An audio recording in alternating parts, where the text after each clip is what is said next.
Voilà, donc cet événement est arrivé. Et je voulais revenir là-dessus parce que c'est assez important. On parle souvent des signes que l'univers nous envoie. Et bon, j'ai l'impression, c'est pas que j'ai l'impression, c'est que je le sais. Parfois, il me faut des signes assez violents pour me faire comprendre. Parce qu'en fait, si je rembobine l'histoire, peu de temps avant, j'avais d'autres signes qui m'avaient fait comprendre que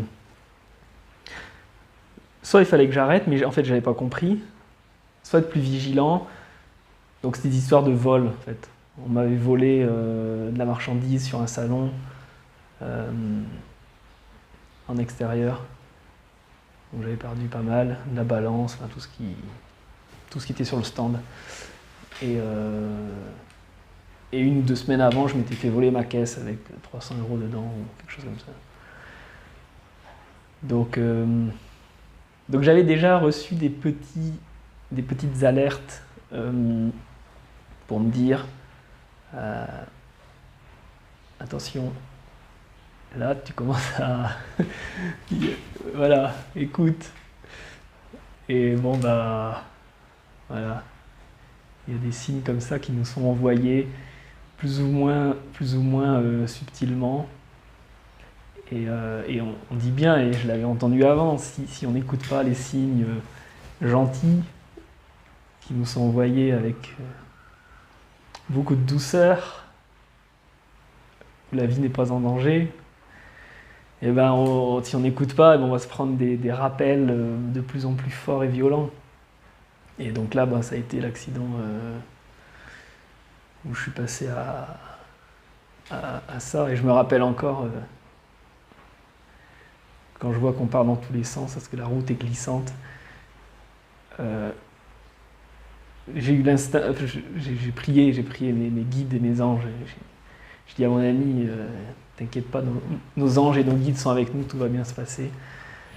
Et j'ai prié très fort parce que j'ai vu un camion, un gros poids lourd qui arrivait. Et là, je me dis, si on s'arrête mal et en fait, ça a été un pilote, quoi. C'était un Italien ou un Espagnol qui sont ensuite arrêtés par courtoisie juste pour venir nous voir si on était ok et tout, quoi. Mais les signes, voilà, et les signes, il faut les écouter parce que c'est des messages. Et des fois, on voit l'interprétation après, quand ça arrive, comme je disais. C'est là qu'on doute, c'est là que les doutes arrivent. C'est quoi ce message? Est-ce que c'est pour me dire... Et j'avais cette pensée qui me revenait tout le temps, c'est alors t'es faible, t'arrêtes?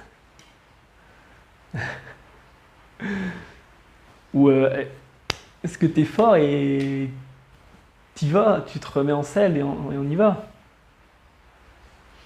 Et c'est ce qui s'est passé. Au fond, je savais que c'était ça. Mais j'ai à moitié écouté. Donc je me suis remis en selle, j'ai racheté un véhicule, j'ai refait une saison qui a été la dernière. Et ce qui est bien, c'est que ça m'a permis d'ouvrir un petit magasin sur la côte vendéenne pour l'été. Donc c'était une belle opportunité. Je dis pas que c'était forcément très agréable, mais rien que le fait d'ouvrir un magasin saisonnier, 2-3 mois pour l'été, c'était quand même une satisfaction. Donc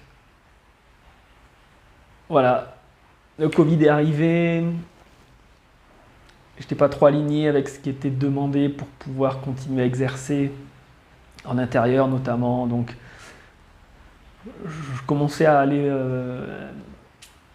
voilà. Avant le Covid déjà, je commençais à un peu aller travailler en marche arrière, quoi. Notamment parce que le produit que je vendais était quand même très sucré, donc je culpabilisais. En fait, je me disais, je rends pas service aux gens en leur vendant quelque chose de très bon, que beaucoup consomment, du sucre, mais j'avais de plus en plus de mal. Et ça marchait financièrement, c'était bien même. Mais j'avais cette culpabilité. Ou alors c'est une culpabilité que je me mettais pour justement accélérer le fait que j'arrête et que j'aille vers autre chose. J'en sais rien, mais en tout cas, ça m'a fait arrêter progressivement. Euh, voilà. Et la suite, le prochain événement, je le partage dans une prochaine vidéo sur après un mois au Mexique, 2 mois au Mexique. Qu'est-ce qui a fait que j'ai décidé d'y retourner pour y vivre? En fait, c'était l'intention.